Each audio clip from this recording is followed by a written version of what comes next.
That's exactly right, Alyssa. Best Buy opened up their doors to community members just about an hour ago. And let me tell you, Alyssa, these are some dedicated individuals. I've seen people fresh out of tents, some people telling me they've been standing in line since Monday just so that they can get their first pick from all of those discounted items. Now, store employees tell 23ABC that most of those deals are on electronics like iPads, iPhone X's, laptops, and more. Right now, they are also having early Black Friday sales, but Alyssa, the general manager, told 23ABC News that the store is seeing a greater influx of customers this holiday as compared to recent years. The general manager says he believes that since Bakersfield's economy is changing for the better with new jobs, he thinks it's bringing a longer wait time for most customers than usual because families may have more to spend. However, he says there are a few sale items in particular that tend to be the most popular every year among customers.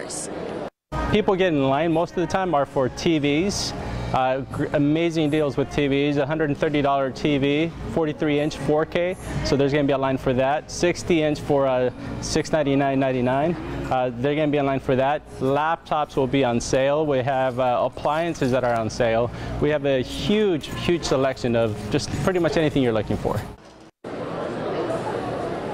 Now, Best Buy will remain open until 1 in the morning, and they will reopen again tomorrow from 8 until 10 p.m. at night. But if you are one of those shoppers at home who's not looking forward to any of these long wait times, you are in luck because Cyber Monday deals will launch on Sunday and carry through until Monday. Reporting live in Rosedale, I'm Tori Cooper for 23 ABC News.